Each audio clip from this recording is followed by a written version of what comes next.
नमस्कार सभी को, आप सबका स्वागत है अरुणाचल टुडे न्यूज़ चैनल में। इस वक्त हमारे साथ है अरुणाचल अगेंस्ट करप्शन के लीगल एडवाइज़र। उनसे हम बात करेंगे और अपडेट जानेंगे दिल्ली में क्या-क्या बातें हुई और क्या इनिशिएटिव जो अरुणाचल अगेंस्ट करप्शन के द्वारा लिया जाएगा। और साथ ही मैं बता देना चाहती हूँ as of now Arunachal Pradesh में लोग, यहाँ की जो जनता है वो भी काफ़ी सपोर्ट कर रहे हैं। जो मुद्दा उनके तरफ से लिया गया है, यहाँ पे जो सॉर्ट आउट नहीं किया गया है गवर्नमेंट की तरफ से, जो 2000 अबव किलोमीटर वो पैदल मार्च करके दिल्ली पहुँचे और जंतर मंतर में अभी चौथा बार उनके तरफ से जो चौथा दिन का उन्होंने प्रोटेस्ट रखा है, पीसफुल प्रोटेस्ट। तो हाल ही में जो उनके जो लीगल एडवाइज़र वो वहाँ गए थे, तो हम उनसे सीधे मिलेंगे और अपडेट जानेंगे। सर, सबसे पहले तो आपका स्वागत है अरुणाचल टुडे न्यूज़ चैनल में। और सर, आपसे हम आपका इंट्रोडक्शन जानेंगे और साथ ही साथ जैसे मैंने इंट्रो तो दे दिया है कि एज़ अ लीगल एडवाइज़र हैं आप, आपका नाम जानना चाहेंगे। और साथ ही साथ सर, एएसी का जो अपडेट दिल्ली से क्या एग्ज़ैक्टली है, क्या बातें हुई है? जैसे इन केस एमपी या फिर गवर्नमेंट रिप्रेजेंटेटिव कोई आया, मिला, कुछ हम अपडेट जानना चाहेंगे। सबसे पहले नमस्कार और welcome Arunachal today news channel. मेरा नाम रेकी निंगो। मैं फ़िलहाल अरुणाचल अगेंस्ट करप्शन का लीगल एडवाइज़र के तौर पे काम कर रहा हूँ apart from my professional profession. और हाल ही में हम दिल्ली गया और वहाँ का जो जायज़ा लेने गया था हमारा टीम का, और कल ही मैं ईटानगर वापस आया। जी। तो अभी एज़ ऑफ नाउ जैसे हम जितना हम भी कोशिश कर रहे हैं, जैसे वैसे तो हम दिल्ली नहीं जा पाए, लेकिन हम कोशिश कर रहे हैं कि हमारा अरुणाचल टुडे में हम जितना हो सके जो वहाँ पे चल रहा है, अरुणाचल अगेंस्ट करप्शन की तरफ से जो भी इनिशिएटिव या धरना चल रहा है, पीसफुल धरना, वो हम हाइलाइट करें। लेकिन हम थोड़ा एग्ज़ैक्टली थोड़ा ब्रीफ में आपसे जानना चाहेंगे कि अभी जैसे मैंने थोड़ी देर पहले भी पूछा कि कोई गवर्नमेंट के रिप्रेजेंटेटिव या फिर, क्योंकि हमारे यहाँ से 3-3 एमपीज़ हैं, एक कैबिनेट मिनिस्टर है यूनियन में, तो उनकी तरफ से कुछ कॉन्टैक्ट या फिर कुछ बातें हुई है क्या उनके साथ?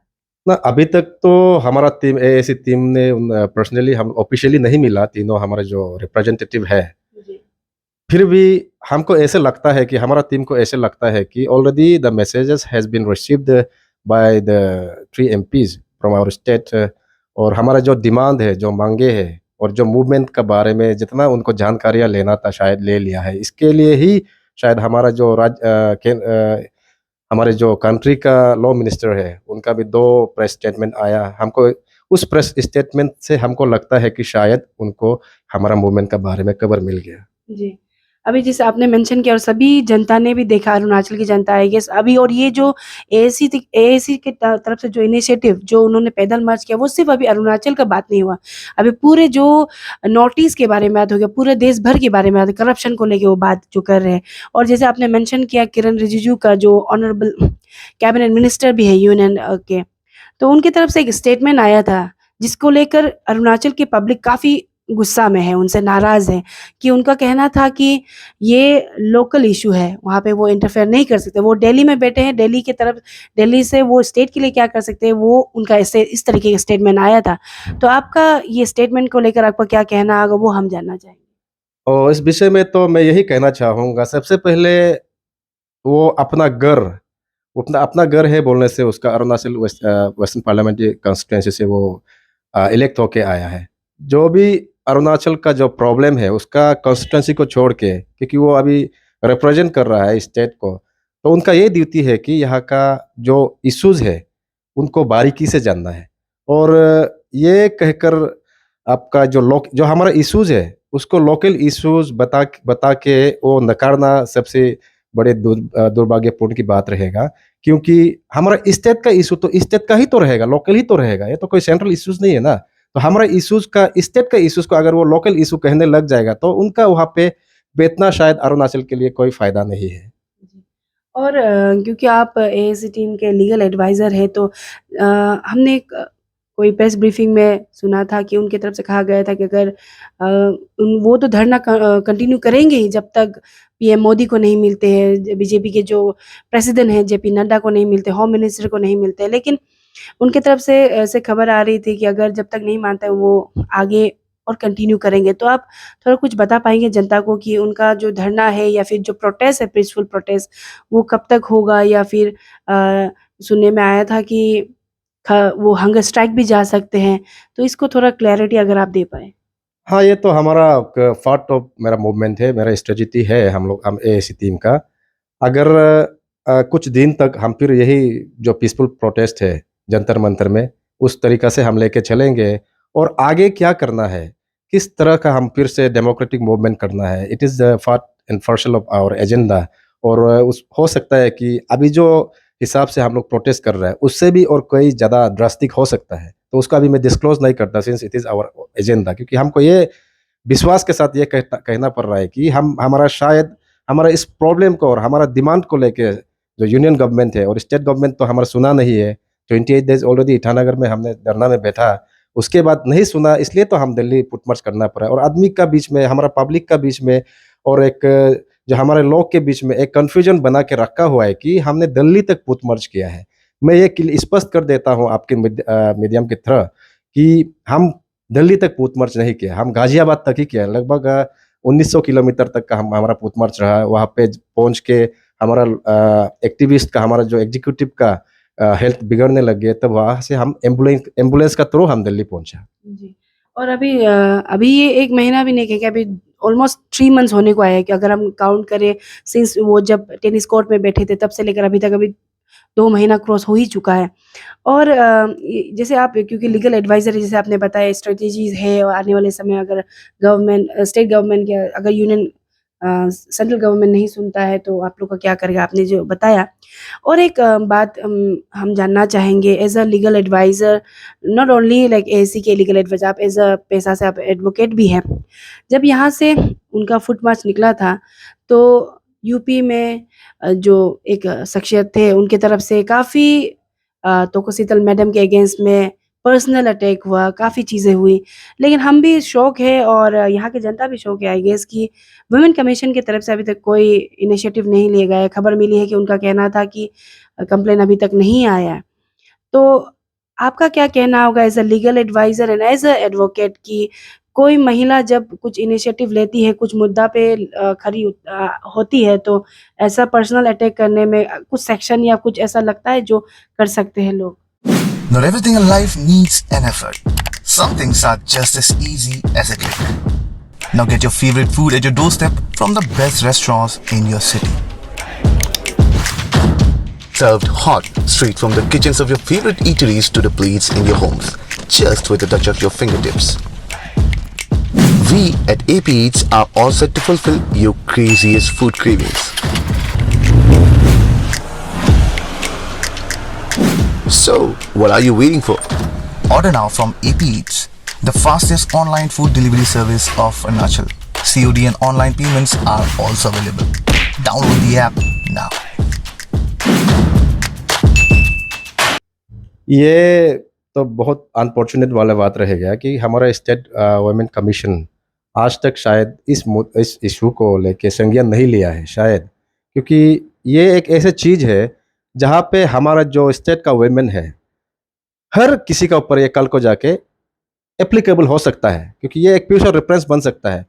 जब हमारे स्टेट का लोग बाहर जाते हैं तो इस जो रेफरेंस को लेके कल को भी खुद को सिक्योर फील नहीं करेगा, क्योंकि जैसे जैसे आपको खबर मिलता है कि हमारा कोई लेडी को, जो भी हमारा जो लड़कियां को स्टेट से बाहर कोई तकलीफ देता है, तो उनका सबसे फॉरमोस्ट ड्यूटी ये रहता है कि वो अपने से सो मोतो ले, कि जरूरी नहीं कि उनका ऊपर कंप्लेन करना ही है।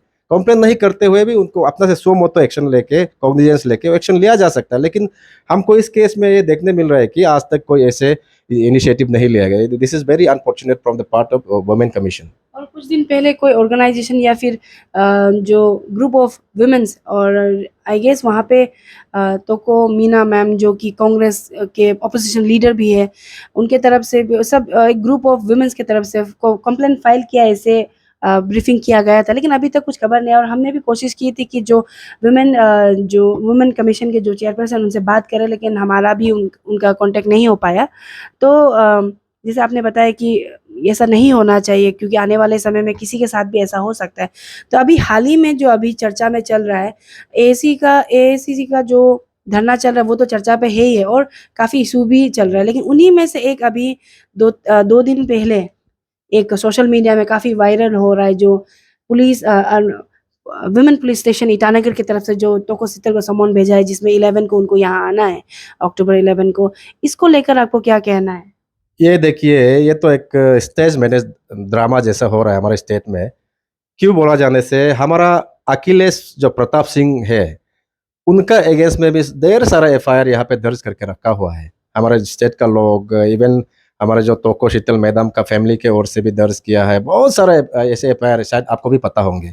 उसके बाद हमारे जो फॉर्मर प्रेसिडेंट था एएसी टीम का, जो मिस्टर तारताहार, उसका अगेंस्ट में भी एफआईआर दे के रखा हुआ है। तो इस रिलेटेड केसेस में ऐसे बहुत सारे एफआईआर है, लेकिन पुलिस लोग आज तक उसका ये में कुछ इनिशिएटिव नहीं लिया। Even the police they are reluctant to register the case, regular case on that FIR. लेकिन यहाँ पे हमारा चेयरमैन का जो केस में जब आता है तो ऐसे होता है कि आज दो दिन पहले एफआईआर कॉपी रिसीव करता है और उसका बाद 160 सीआरपीसी बोलता है। उसका ऊपर उसका तहत हमारा जो चेयरमैन को नोटिस समन कर देता है। और बेसिकली ये टेक्निकली अगर बोला जाने से, लीगली बोलने से 160 सीआरपीसी कब इशू करता है, जब विटनेस का केस का विटनेस लेना होता है तब इशू करता है। तो हमको तो ये कंफ्यूज हो रहा है कि मेरा जो चेयरमैन है उसको विटनेस में बुलाया जा रहा है ना, नहीं उसको एक्यूज बना के बुलाया जा रहा है। अगर एक्यूज बना के बुलाने से तो there are so many remedies. आप 160 सीआरपीसी ही क्यों इन्वोक करेगा? उसका अगेंस्ट में, उसका ऊपर में 41 सीआरपीसी, 41A सीआरपीसी भी है, उसमें भी लगा के बुला सकता है, आप समन कर सकता है। और जब आपका एक्यूज फिर उसको 141A में जब एक्यूज बना के बुलाता है तो again it is contradict to the आपका आर्टिकल 23 ऑफ इंडियन कॉन्स्टिट्यूशन। वहां पे फिर एक्यूज को तो फिर विटनेस नहीं बनाया जाता है। लेकिन अभी ये कंफ्यूज हो गया है कि हमारा जो तोको शीतल मैडम का जो अभी इंस्टेंट केस है उसमें आपका 160 सीआरपीसी क्यों लगाया गया है, वेरेज आपका 141A में आराम से बुला सकता है। अब ये कंफ्यूज करा रहा है कि तोको शीतल मैडम को एक्यूज बना रहा है ना विटनेस बना रहा है। तो पुलिस का कोई अभी तक ऐसे आपका क्लियर कट माने उसमें लिखित रूप में कहीं भी हमको दिखाई ना दे रहा। और इवन केस रजिस्टर्ड भी नहीं हुआ है, सिर्फ जीडी एंट्री का आधार पर तोको शीतल मैडम को 160 सीआरपीसी में समन किया जा रहा है। This is very unfortunate. जी। और मैं दर्शक को भी बताना चाहूँगी कि जब ये समन का निकला, हमने कोशिश की थी कि कैपिटल एसपी से भी बात करें, तो ऑन कैमरा तो उन्होंने नहीं कहा, लेकिन जो सवाल काफ़ी लोगों के अंदर था रिगार्डिंग जो अखिलेश प्रताप सिंह और साथ ही साथ जो ताहार के लेके, तो उनकी तरफ से उन्होंने कहा था कि जो अखिलेश प्रताप सिंह है उनका जो ज़ीरो एफआईआर को उन्होंने ऑलरेडी यूपी पुलिस को ट्रांसफ़र कर दिया गया है। और ताहार को लेकर उनका कहना था कि थ्रू टेलीफोन, मैं दर्शकों को बताना चाहूँगी कि ऑन कैमरा उन्होंने इंटरव्यू नहीं दिया, बट थ्रू टेलीफोनिक हमने बात की थी, तो उन्होंने कहा कि ताहार का जो केस है वो ऑन प्रोसेस है, इस तरीके का कुछ उनका कहना था। और साथ ही साथ जब मैंने पूछा तोको शीतल मैम की, तो उन्होंने कहा है कि ये रेगुलर जो इंक्वायरी होता है उसके लिए ही उन्हें बुलाया गया है, इस तरह का कहना है। तो अभी जैसे आप कह रहे हैं कि अगर रेगुलर इंक्वायरी है और जो 160 सीआरपीसी का जो बात हो रहा है उसमें कॉन्ट्राडिक्ट हो रहा है, तो अगर आप क्योंकि आप क्लियर कट से पुलिस डिपार्टमेंट भी आगे नहीं आ रहे, तो आप इसमें कुछ जैसे आप कह रहे थे दूसरा रेमेडीज भी है उसको कर सकते थे। इसमें जैसे 160 सीआरपीसी में तो सिर्फ विटनेस को बुलाया जाता है, वेरेस अभी कंप्लेन तोको शीतल मैम की अगेंस्ट ही लगाए, तो वो कैसे अपना ही केस में विटनेस बन सकता है? तो कुछ दूसरा कुछ जरिया वेज है। 41A इज देयर, 41A में भी उस समन कर सकता है। और अगर तोको शीतल मैडम को ये रिलेटेड केस में बुलाना ही है, समन करना ही है, तो whatever the rest of the accused and rest of the person against whom the complaint and FIR has been lodged by so many people, तो आपका अखिलेश का क्या ये है? अखिलेश का बोल रहा है कि फिर 0 एफआईआर बनाया। हमने तो ईटानगर पुलिस स्टेशन में एफआईआर दिया है। हम बाय नेम में अखिलेश का एड्रेस में ही हमारा लॉग उसको दिया गया था एफआईआर, तो उसका सेम प्रक्रिया तो आप अपना सकता है। अखिलेश को भी तो 160 में आप समन कर सकता है, अदरवाइज आप उसको 41A में भी समन कर सकता है। क्यों 0 एफआईआर बना के आप यूपी में भेजा गया है? तो सिर्फ तोको शीतल को ही क्यों करना है? तो सबको आप इम्पार्शियल आप इन्वेस्टिगेशन कर सकता है, और नहीं करना है तभी आप केस का जो आपका ग्रेविटी है उसको देख के आप करना चाहिए। क्योंकि अखिलेश जो काम किया है तोको शीतल और उनका टीम का ऊपर में, वो बहुत ही आप कॉग्निजेंस लेने लायक वाला ऑफेंस किया है। और तोको शीतल मैडम का जो अभी रिसेंट वाला कंप्लेन, हम लोग को कंप्लेन को भी तो अभी तक माने पुलिस पब्लिक नहीं कर रहा है। इवन हमने कल अपना जूनियर को, एसोसिएट को हम भेजा है पुलिस स्टेशन में, even they are not disclosing the name of complainant also. और कॉम्प्लेनेंट का नाम भी नहीं बता रहा है, फिर भी अब समन इशू करके रखा हुआ है। ये तो हम कहीं ना कहीं पुलिस डिपार्टमेंट किसी का ऊपर किसी का प्रेशर में काम कर रहा है, या तो होम डिपार्टमेंट दे इट्सेल्फ माने home department itself is in confusion. ये काफ़ी बड़ी बात आपने कहा है, क्योंकि हमने भी कोशिश की थी कि पता लगाए कि एग्जैक्टली, और ये सम्मान को लेकर हम बात करें तो आजकल ऐसा हो गया कि जो डिस्ट्रिक्ट के जो पुलिस, अभी कोई भी डिपार्टमेंट के एचओडी ही बात करते हैं, तो हमने इसलिए एसपी सर से बात की, तो एसपी सर का भी वही कहना था कि ये सिंपल इंक्वायरी है, उसके लिए ही बुलाया सामान रखा गया है। और जैसे अभी हमने बात की, अपडेट आपसे लिया हैरेसमेंट का जो चीज़ें हैं, कमीशन वुमेन कमीशन के जो इनिशिएटिव, और साथ ही साथ समन को लिए बात किया। तो अभी जैसे आपने भी देखा है कि नहीं, हमने कोशिश की थी सीएम खांडू से इंटरव्यू ले, तो उस समय को भी हमने एआईसीसी का बात रखा था, तो उनकी तरफ से कहा गया था कि नौटंकी कर रहे हैं। उनका एक क्लियर कट मैं कोट करना चाहूँगी कि सीएम खांडू सर ने कहा था कि नौटंकी कर रहे हैं। तो आपको क्या लगता है, जो लोग अभी जैसे आपने मेंशन किया कि 1900 किलोमीटर पैदल चलकर 2000 किलोमीटर कवर कर कर वो जब दिल्ली में अभी चौथा दिन कल आप लोग का चौथा दिन हुआ था, तो ये सच में नौटंकी है, पॉलिटिकलाइज है, क्या है? एज अ लीगल एडवाइजर आपने जानना चाहिए। आप बोलिए, आप सीधा तौर पे आपको मैं बताना चाहता हूँ कि आप देखिए, अगर ये नौटंकी है तो नौटंकी बाज बोलता है, नौटंकी बाज हम लोग का ऊपर कहा गया है। फिर भी अगर नौटंकी हम लोग कर रहा है तो आपका ऊपर ऑलरेडी 2 केसेस तो कोर्ट में चल रहा है, क्या कोर्ट भी नौटंकी कर रहा है क्या? तो हमने जो केसेस कोर्ट में सुप्रीम कोर्ट में पेंडिंग है, उसके बाद जो ईटानगर आपका Guwahati Itanagar high court permanent bench में जो पेंडिंग है, वो भी तो हमारा डिमांड्स का पार्ट है ना। तो अगर हम नौटंकी कर रहा हो तो शायद कोर्ट पहले कब का उसको आपका डिसमिस करके रख देना चाहिए। कोर्ट तो एडमिट किया है ना हमारा फाइल को, तो उसमें तो नौटंकी वाला बात तो आता नहीं है। और नौटंकी करना बोलना भी है तो हमको एक चलो पैनल डिस्कस में आता है, हम लोग राउंड टेबल डिस्कशन करता है, डिबेट करता है, उसमें हम हमारा एएसी टीम का जितना मुद्दा है हम प्लेस करेंगे। उसका अगर हमारा जो स्टेट गवर्नमेंट है under the leadership of present chief minister, उसका भी टीम डिप्यूट कीजिए, लीगल एक्सपर्ट रखिए, हम लोग डिबेट करेंगे इशू का ऊपर में। ये कोई इसमें कोई पर्सनल वाला बात नहीं है, किसी का ऊपर में हम लोग कोई पर्सनल दुश्मनी नहीं है, हम लोग इशू का ऊपर में बात करना है। और पब्लिक को लगेगा कि हम लोग हार गए तो हम लोग we are ready to surrender before the public. और हम चीफ मिनिस्टर को यही एक रिक्वेस्ट करता है कि आप हर इशू को तो पब्लिक को ये नौटंकी है, ये पॉलिटिकली मोटिवेटेड है बोल के हर इशू को आप ऐसे रफा दफा करेगा सोचना तो बहुत ही बड़ा गलती होंगे। क्योंकि इशूज का बेसिस को आप जानना है, उसका बाद इश्यूज का डेप्थ को आप जानने के लिए कोशिश करना है। ये कोई आपका अकेला का इशू नहीं है, स्टेट का इशू है, और स्टेट का फ्यूचर इसमें ये इश्यूज में निर्भर है। हमारे जितने आपका एजुकेटेड यूथ है, जितने आप यहाँ पे पब्लिक लोग रहते हैं, जो बेनिफिशरीज होना था, जिसका ऊपर में आपका गवर्नमेंट ने, प्रीवियस वाला गवर्नमेंट ने लूट के पब्लिक को धोखाबाजी करके जितना पैसा आप सिफोन किया है, उसको तो हम लोग आज इशू लेके चल रहे हैं। इस आपको पर्सनल नहीं है, ये इशू को आप डिस्कस कीजिए। चलो डिस्कस करेंगे, हम अभी भी बोलता है कि we are ready to discuss, we are ready to have a debate on the expert appointed by you also. आप अपॉइंट कीजिए, हम लोग रेडी है। अब हमारा पेपर बात करेगा, हम बात नहीं करेंगे जी। और अभी अरुणाचल में काफ़ी कॉमन सा एक लाइन रेगुलरली जब भी ब्रीफिंग होता है, मीडिया ब्रीफिंग या फिर किसी को इंटरव्यू देता है, मिनिस्टर्स, गवर्नमेंट रिप्रेजेंटेटिव, उनके तरफ से कहा जाता है कि उनको क्या इतना दूर पैदल चल के जाना ज़रूरी था, जबकि कोर्ट पास में ही पड़ता है, कोर्ट जाना चाहिए, कोर्ट जाइए। इस तरीके का बातें काफ़ी होती है। और इवन सीएम खांडू सर ने भी कहा था अगर कुछ करप्शन है, कुछ है तो कोर्ट जाइए, ऐसा कहना था। तो आप क्योंकि एडवोकेट भी है, हम आपसे जानना चाहेंगे कि इसको लेकर आपको क्या कहना है? कोर्ट जाके तो हम सुप्रीम कोर्ट में 12 साल से हम फाइटिंग कर रहे हैं। 12 साल लग गया एक केस को लेके, तो हमारा लोग को कहाँ में न्याय मिला? अभी तक तो नहीं मिला है ना। हम ये नहीं बोलता है कि जो इंडियन जुडिशरी सिस्टम बहुत वीक है। हाँ, जरूर इंडियन जुडिशरी सिस्टम बहुत स्ट्रांग है और बहुत ही आपका one of the most Bible आपका कोर्ट इन द वर्ल्ड। लेकिन हम ये नहीं कह सकता है कि हमारे जो मांगे हैं अभी का फिलहाल का इतना सारा इश्यूज है, ये इश्यूज को अगर हम एक एक करके जब कोर्ट जाने लग जाएगा तो हमारे बहुत माने स्टेट पीछे भी हो जाएगा। प्लस आपका इंग्लिश में भी एक कहावत है ना, justice delay is justice denied. हमको चाहिए जो स्टेट में अभी प्रिवेल हो रहा है, फिलहाल में जो हमारा करंट सिचुएशन है स्टेट का, हम ये चीज को खत्म करना चाहता है ना। अगर इसमें जल्द खत्म नहीं करेगा तो और भी करप्शन होगा, और भी हमारा करप्शन आगे तेलते जाएगा।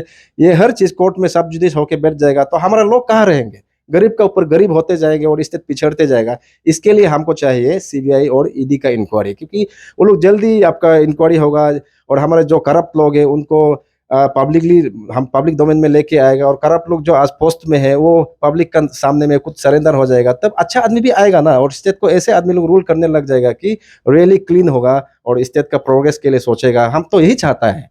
जी। और ये आउट ऑफ द टॉपिक नहीं कहूँगी, लेकिन सीएम खांडू की तरफ से ड्यूरिंग जब स्टेटहुड डे का सेलिब्रेशन हो रहा था, ज़ीरो में मीडिया ब्रीफिंग में उन्होंने कहा था कि कहाँ पे लिखा है कि सीएम के फैमिली, चीफ मिनिस्टर के फैमिली कॉन्ट्रैक्ट नहीं कर सकते, बिजनेस नहीं कर सकते हैं। तो ये जो स्टेटमेंट है इसको लेकर, क्योंकि कहीं ना कहीं ये एग्जैक्टली एसी से तो कंटेक्ट मतलब सिमिलर मतलब जुड़ता है नहीं कहूँगी, लेकिन कहीं ना कहीं मिलता भी है इसमें, करप्शन को लेकर है। तो ये स्टेटमेंट जो सीएम की तरफ से जो कहा गया था उसको लेकर आपको क्या कहना है? ये स्टेटमेंट को तो अगर हम बारीकी से बोलेंगे तो हर कोई हंसने लग जाएगा, क्योंकि ऑलरेडी गवर्नमेंट ऑफ इंडिया आपका मिनिस्ट्री ऑफ होम डिपार्टमेंट का एक नोटिफिकेशन है, जो आपको भी मैं कॉपी शेयर कर दूंगा, जहाँ पे लिखा है कि आपका स्टेट का जो चीफ मिनिस्टर हो, मिनिस्टर हो, एमएलएज हो, वो ऐसे बिजनेस में इन्वॉल्व नहीं कर सकता है। बहुत सारा उसमें क्लॉजेस है, आप बाद में देख सकते हैं। शायद ये चीज़ को अगर हमारा ऑनरेबल चीफ मिनिस्टर जो स्टेट को रूल कर रहा है वो अगर उसका नॉलेज में नहीं है बोलना, तो बहुत अनफॉर्चुनेट वाली बात रहेगा, और इसको शायद और आगे जाके ये बात को रिपीट नहीं ना करे तो भी अच्छा रहेगा, क्योंकि उसका आपका गरिमा का भी बात बन जाता है। उसका ये आदमी लोग आपका ये बोलने लग जाएगा कि चीफ मिनिस्टर होके सिर्फ इसको भी नहीं जानते, क्योंकि ये तो गवर्नमेंट ऑफ इंडिया का नोटिफिकेशन है ना, मिनिस्ट्री ऑफ होम अफेयर्स। वो जो मिनिस्टर ऑफ होम अफेयर्स जो आप मेंशन कर रहे हैं, जो नोटिफिकेशन ऑर्डर जो है उसमें सीएम के लिए सिर्फ लिखा है या फैमिली के लिए? उनकी तरफ से कहा गया था कि फैमिली को लेके भी वो मेंशन कर रहे थे, क्योंकि उनके छोटे भाई के ऊपर एलिगेशन लग रहा है, उनके धर्मपत्नी पर उनके फार्म से इस तरह के कहना है। तो ये फैमिलीज के लिए है या फिर सीएम्स के लिए? हम तो बोलेंगे इसको पूरा फैमिलीज के लिए, क्योंकि हम आप खुद पढ़ने से भी पता चाहिए, तो एक लेमैन भी इसको आराम से पढ़ सकता है, क्योंकि इसमें क्लियर कट है all the ministers and chief minister of the state ना, उसके बाद एमएलए, उसमें कॉलम देके रखा हुआ है इंक्लूडिंग हीज और हर फैमिली। तो वो क्या इम्प्लाई करता है, उसका फैमिली मेंबर से कुछ नहीं कर सकता है, उसका नियर एंड डियर कुछ नहीं कर सकता है, ये तो लिखा हुआ है ना। इसको पढ़ के तो हर कोई लेमैन भी आदमी शायद अभी हम लोग ये सोच रहे हैं कि ये इसको भी हम लोग शेयर कर देगा, पब्लिक कर देगा ये चीज़ को। अगर हमारे स्टेट का लोग कन्फ्यूजन में है तो इसको पढ़ के आराम से पता चल जाएगा। जी। तो ये थे रिगार्डिंग एएसी को लेकर लीगल एडवाइज़र से हमने बात की। तो सर जाते-जाते आपसे हम काइंड ऑफ लाइक मैसेज चाहेंगे यहाँ के लोगों के लिए और साथ ही साथ स्टेट गवर्नमेंट के लिए और जो सेंट्रल गवर्नमेंट के लिए, क्योंकि अभी तक जितना हमें खबर मिली और जो आपने बताया, तो अभी तक कोई रिप्रेजेंटेटिव कॉन्टैक्ट नहीं किया आप लोगों को बातें के लिए या चर्चा के लिए। तो आपसे हम काइंड ऑफ मैसेज या अपील चाहेंगे वोट फॉर, क्योंकि पब्लिक भी काफ़ी सपोर्ट कर रही है इसी को, क्योंकि अभी उनको भी चाहिए Arunachal Pradesh corruption free state होना है। तो आपकी तरफ से कुछ? मैं तो यही कहना चाहूँगा अरुणाचल के वासियों को, अगर आप स्टेट को करप्शन फ्री बनाना चाहता है तो ये एक राइट टाइम है, आप आगे आइए। और हम इवन एमएलएज जितना हमारा जो इलेक्टेड रिप्रेजेंटेटिव है राइट फ्रॉम पंचायत लेवल, हम एक vibrant Arunachal corruption free state हमको चाहिए। तो इस बार का जो मुद्दा है उनको सेंट्रल लीडरशिप को भी अच्छा से बता के, हम कभी ये नहीं बोलता है कि ये चीफ मिनिस्टर को हम चीफ मिनिस्टर नहीं चाहिए, नहीं बोलता है। ये जो करप्शन चार्जेस लगाया है इसको पहले इसका जांच कराए, उसके बाद अगर इसमें हमारा जो पर्सनली जो चीफ मिनिस्टर को क्लीन पाता है तो हम लोग उसको इनवाइट करेगा, वो तब वेलकम करेगा। वो अगर चीफ मिनिस्टर नहीं बताएगा बोले से हम लोग बताएगा, मतलब पब्लिक बताएंगे। लेकिन जितना करप्शन चार्जेस है इसको तो पहले क्लीन करो। और अरुणाचल में क्या करप्शन नहीं हो रहा, तो पब्लिक डोमेन में हर चीज़ आ गया। अभी एपीपीएससी बोलो, जो भी बोलो, वो तो आपसे ज़्यादा हम लोग भी नहीं जान सकते, क्योंकि आप मीडिया वालों में से बहुत ही ज़्यादा जानकारी रहते हैं। ये एक अभी स्टेट का एक ऐसे करप्शन लेवल हो गया है कि हम अगर इस वक्त नहीं लड़ेगा तो आगे भी हम कहीं भी जाके कुछ नहीं कर पाएंगे। और हमारा स्टेट को करप्शन फ्री चाहता है, इसलिए तो आप बोल रहे हैं कि पब्लिक सपोर्ट है। पब्लिक का ये सपोर्ट को अगर हम स्टेट गवर्नमेंट नहीं समझ पाएगा तो हमारा स्टेट फ्यूचर बहुत डूम्ड है। जी। और थैंक यू सो मच हमारे साथ जुड़ने के लिए। और साथ ही साथ हम दर्शक से कहना चाहेंगे कि हम अरुणाचल टुडे टीम भी लगातार आप सबको एसीटी के जो जितना भी हमारी तरफ से बनता है हम अपडेट करते रहेंगे। और देखना ये होगा कि सेंट्रल गवर्नमेंट या फिर पीएम मोदी या फिर जो बीजेपी के जो प्रेसिडेंट जेपी नड्डा दी या फिर जो home minister cabinet home minister Amit Shah कब तक उन्हें एएनसी टीम को अपॉइंटमेंट देती है, या फिर हमारे जो एमपीज जो दिल्ली में है वो उन्हें कांटेक्ट करती है, और अपडेट आगे हम देते रहेंगे।